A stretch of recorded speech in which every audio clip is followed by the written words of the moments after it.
Good morning. Today we're off on a little adventure. I need to head down towards the coast, so I'm crossing the mountain range. We're going to cross on the Gwydir highway today between Inverell, Glen Innes, and then over towards Grafton, and then I'm going to go a little bit further down the coast. So I won't show you all of the drive. I'm just going to show you a few highlights, a few bits and pieces that I really enjoy on this drive. There's three main places where you can cross the mountain range around here. This is the northernmost one. You go a little bit further south and you've got the road from Gwydir across to Ebor and then down towards Dorrigo, Coffs Harbour way, and then you go a little bit further down, you can go through Urella, down through Walker, and down the mountain there, down towards Port Macquarie. Each of those roads has a lot to offer in terms of scenery and things to look at, but today I have a need to be up this end of the world, so this is where I'm going to go. I do enjoy these type of drives just because you get to see the countryside change a lot, and as you drive along the air feels different. So currently we're sitting somewhere around the 1,000 metre mark of elevation. By the time I finish the drive, I'm going to be down very close to sea level, and of course that brings about a lot of changes in the environment and also in the climate and the atmosphere and everything else. So anyway, I hope we see a few interesting things along the way, and I'm not going to just sit here and talk at you constantly. Let's get going.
Coming through the Gibraltar Range National Park now. What a beauty this is. So many different changing environments within the one park. It really does highlight some of the finer sections of the natural bushland in this area. This park incidentally contains the largest natural stand of coachwood trees in Australia, and therefore the world, because it's the only place where they grow. So well, you'll find coachwood trees up and down the east coast. This is the largest remnant collection of them in one place, because there's plenty of other fine timbers here, all kinds of gum trees, stringy barks, black butts, all of the drier forest trees. You get the full range, everything from high altitude marshes through to the dry forest, through to wet forest, through to rainforest, and there's a bit of everything. A lot of animals, a lot of birds, and different times of the year, all kinds of beautiful flowers. It's a remarkable place. This is one of my favourite national parks. A lot of people may not realise this is actually a World Heritage Site. When you think about World Heritage, Now you're thinking about things like the Great Barrier Reef. You're thinking about things like Uluru and even the Sydney Opera House. Well, this is one of those World Heritage places. It's unique, it's very special, and what a beauty.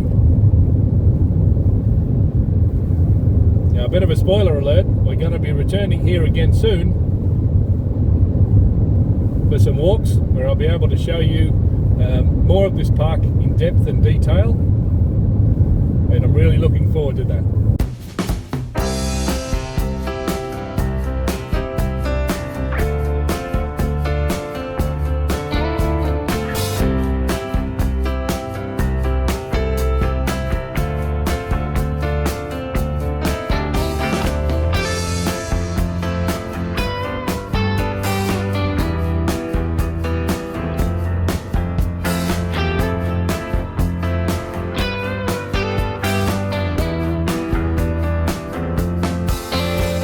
Down the hill we continue to drive. It's mostly downhill all the way, with a few little rises here and there. And as it drops down, the temperature comes up. Roughly 1 degree every 100 metres. So bear that in mind if you come to visit here and you're at sea level. You're probably going to be about 10 degrees cooler when you get to the higher part of the mountains. I'm not sure exactly how high we are right now, but it's probably somewhere around between 700 and 800 metres, and we'll continue to drop as we go. It's a beautiful winding road, and every now and then you get a glimpse out across the valleys. The sun's not in a good place for me to show you that on this video.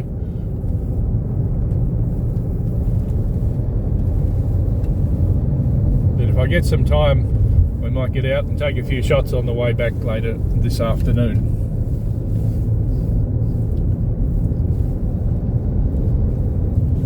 It's the middle of autumn, and now is a great time to get out and do some bushwalking. It's not as hot as the middle of summer, and the humidity has really come down. Well, the mountains certainly aren't humid like down on the coast will be.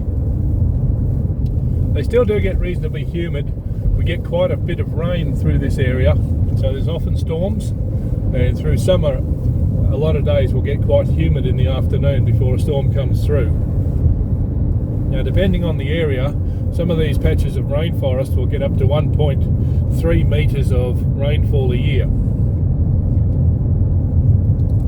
which is quite a lot of rain, and that's why there's a rainforest there. But all the conditions are perfect for the growth of these plants.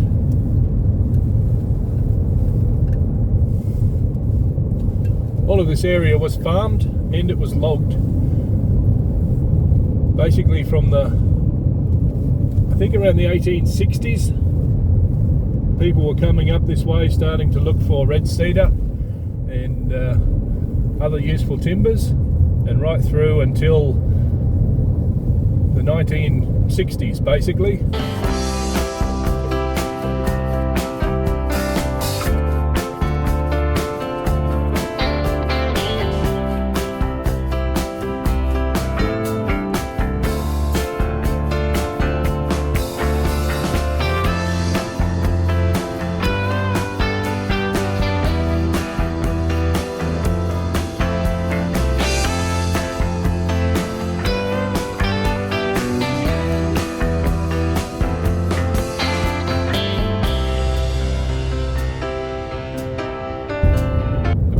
We're down the range now. We're not completely down, but we're out of the worst of the hairpins and the windy bits.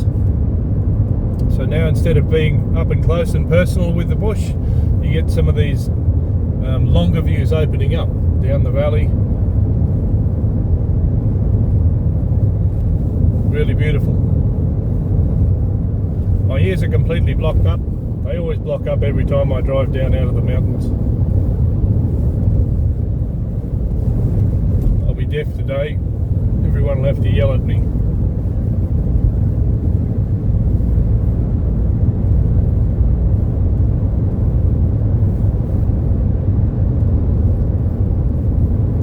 little bit surprised I didn't see more kangaroos along the way. I saw a couple off to the side early on in the piece, but I expected to see a lot more on the road due to the early hour of the drive. It's only just 7 o'clock now. The sun's been up for about 50 minutes, and yeah, it's been really quiet. No traffic, no problems. We're making good ground.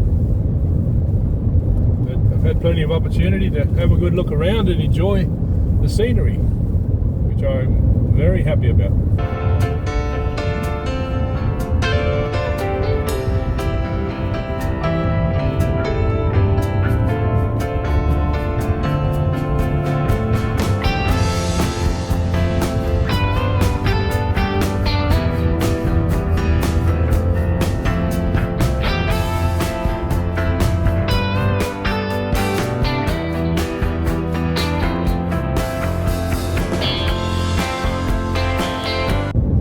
Very nice part of the country to come for a drive.